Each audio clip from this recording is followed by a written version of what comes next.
আপনারা এত ভয় পান কেন? ট্রান্সফার করে দেবে, প্রমোশন আটকে যাবে। প্রমোশনের জন্য আদালত আছে, এগুলো নিয়ে চিন্তা করার কিছু নেই। Police transferable job. পুলিশ যদি কলকাতা পুলিশ বা বেঙ্গল পুলিশ কাউকে অ্যারেস্ট করে, লোকে আর এই বেঙ্গল পুলিশ আর কলকাতা পুলিশের অ্যারেস্টকে বিশ্বাস করে না।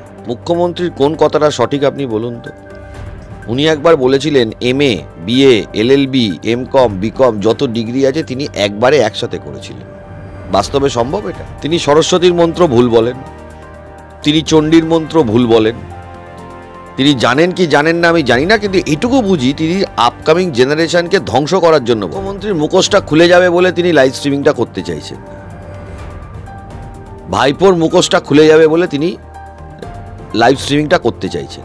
জুনিয়র ডাক্তারদের আন্দোলন বহুদিন ধরে চলছে, 36 থেকে সম্ভবত 37তম দিন এই আন্দোলন। এতদিন পর সেই জট কাটতে চলেছে যে মুখ্যমন্ত্রীর সঙ্গে তারা বৈঠকে বসছে।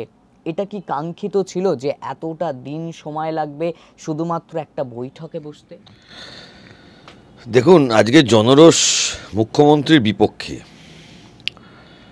আরজি করকে কেন্দ্র করে। তাই জন্য মুখ্যমন্ত্রী বুঝেছেন যে জনরোষ ওনার বিপক্ষে, তাই জন্য তিনি বসেছেন। আপনারা দেখে থাকবেন হীরক রাজার দেশে, দড়ি ধরে মারোটান রাজা হবে খান খান। যখন জনরোষ বিপক্ষে যায় তখন যেটা হয় সেটা রাজা নিজের মূর্তি ভেঙে ফেলে। এটা আমরা সিনেমায় যেমন দেখেছি, এটা ইতিহাসে বাস্তব, এটা সত্যি ঘটনা। এখন জুনিয়র ডাক্তারদের সাথে বসেছেন, ডাক্তারবাবুরা কেন লাইভ স্ট্রিমিং করলেন না সেটা তারা বলতে পারবেন। তবে এটা ঠিক, মিটিংয়ের যেগুলো বক্তব্য হবে বা মিটিংয়ে যেগুলো হবে সেটা মিনিটসে থাকবে, সেটা তারা প্রকাশ্যে আনবেন কি আনবেন না সেটা অবশ্যই তাদের ওপর। কিন্তু আমরা যারা মামলা করি বা সাধারণ মানুষ বা অন্যান্য যারা আছে, সব ফিল্ডে মানুষ একটা জিনিসই চায় যে আরজি করের বিচার হোক, বিচারটা পুরোপুরি বিচার হোক। আপনারা জানেন কিছুদিন আগে, এই 2-3 দিন আগে টালা থানার আইসি গ্রেপ্তার হয়েছেন। পুলিশের উদ্দেশ্যে বলবো যে দেখুন, আইন মেনে কাজ করুন। ওপরতলা বলে দিলে কাজ করবেন না, রিফিউজ করুন। আপনারা নিজেরাই বুঝতে পারবেন যে কি ঘটনা ঘটছে। নিরপরাধ লোকজনদের ফাঁসিয়েছেন, প্রচুর পুলিশ অফিসার আছে। ভাস্কর ঘোষের নামে ফলস কেস, কৌস্তব বাগচিকে অ্যারেস্ট, অম্বিকেশ মহাপাত্রকে অ্যারেস্ট, প্রতাপচন্দ্র দেকে সকাল 9টা থেকে রাত্রির 11টা পর্যন্ত বসিয়ে রাখা, বিভিন্ন সময় যারা আন্দোলন করেছেন তাদেরকে ফলস কেস দিয়ে ইয়ে করেছেন। দেখুন, সারাক্ষণ যদি আপনি নিরপরাধ লোককে ফাঁসান, এর বিচার কিন্তু ওপরওয়ালা করবে। এর থেকে বড় অন্যায় কিন্তু হয় না। তাই জন্য যারা যারা নিচুতলার পুলিশকর্মী আছেন বা পুলিশে যারা কাজ করছেন, তাদের উদ্দেশ্যে আমি একটা কথা বলবো, যতই ওপরতলা বলে দিক, যেই বলে দিক, আইন মেনে কাজ করুন। আপনারা এত ভয় পান কেন? ট্রান্সফার করে দেবে, প্রমোশন আটকে যাবে। প্রমোশনের জন্য আদালত আছে, এগুলো নিয়ে চিন্তা করার কিছু নেই। পুলিশ ট্রান্সফারেবল জব, আপনারা নিজেরাও সেটা জানেন। আইন মেনে কাজ করুন, দেখবেন আলটিমেটলি কিন্তু দেশে মানুষের উপকার হবে, মানুষ আপনাদের সম্মান করবে। আজকে পুলিশ যদি কলকাতা পুলিশ বা বেঙ্গল পুলিশ কাউকে অ্যারেস্ট করে, লোকে আর এই বেঙ্গল পুলিশ আর কলকাতা পুলিশের অ্যারেস্টকে বিশ্বাস করে না। কারণ এই নিজেদের যে স্ট্রেচারটা সেটাই এরকম বানিয়ে ফেলেছেন আপনারা। বলতে খারাপ লাগে আমার।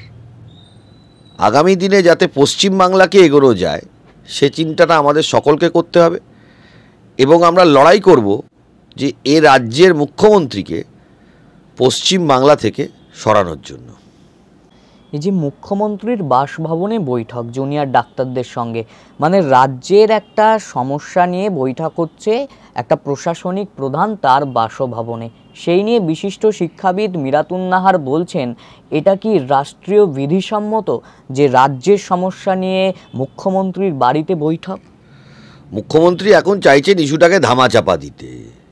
এরকম আরজি করের মতো ইস্যু পশ্চিমবাংলায় হাজার হাজার ঘটেছে। পোস্টপোল ভায়োলেন্স দেখুন না, আপনি পার্ক স্ট্রিট ধর্ষণ কাণ্ড দেখুন না, আপনি কামদুনি দেখুন না। ওনার মন্তব্য কি? ওনার প্ররোচনা এবং ওনার উস্কানি এবং ওনার অনুপ্রেরণা ছাড়া এই ধরনের ঘটনা ঘটেছে। আজকে চাকরি চুরি, আপনি চিন্তা করুন তো, সরকারি কর্মচারীরা ডিএ পায় না, তাদের টাকাগুলো এই তৃণমূলের নেতাগুলো মারে, তৃণমূল মারে।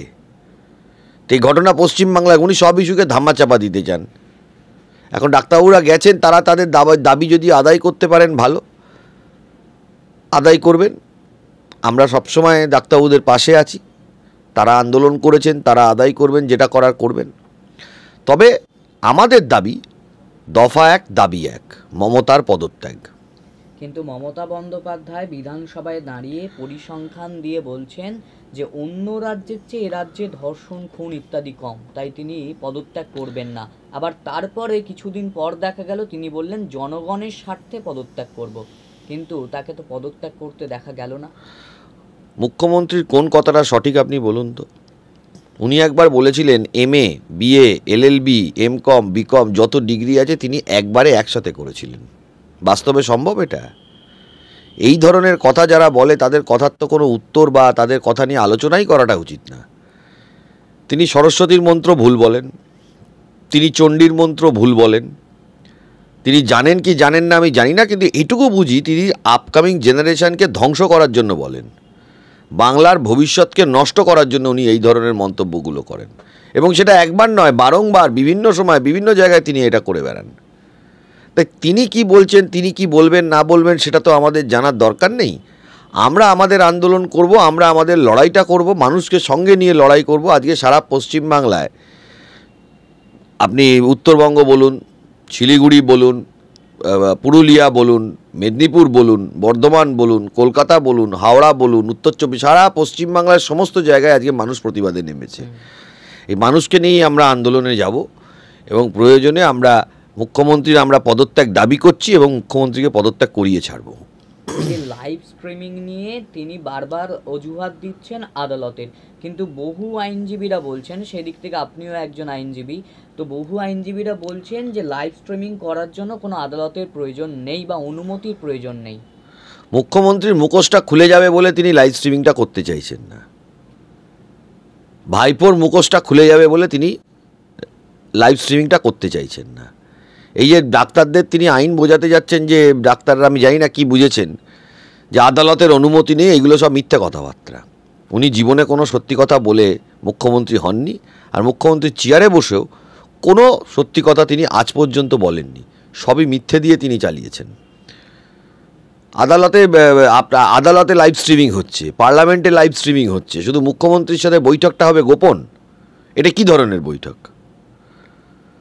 আপনি তো মুখ্যমন্ত্রী হিসাবে আপনি তো কোনো বাড়ির অনুষ্ঠান করছেন না, বা আমরা মামলা করছি, আমাদের ক্লায়েন্ট এসেছে, আমাদের ইম্পর্টেন্ট ডকুমেন্ট ইম্পর্টেন্ট দিয়ে নিয়ে আমরা কনফারেন্স করছি না, এটা সিক্রেট রাখতে হবে, বা কোনো ইনভেস্টিগেশন চলছে না যেটা সিক্রেট রাখতে হবে টিল চার্জশিট।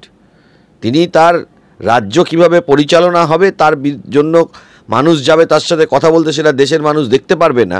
এটা থেকে বোঝা যায় যে উনি একজন বড় স্বৈরাচারী নেত্রী, ফ্যাসিস্ট উনি একজন।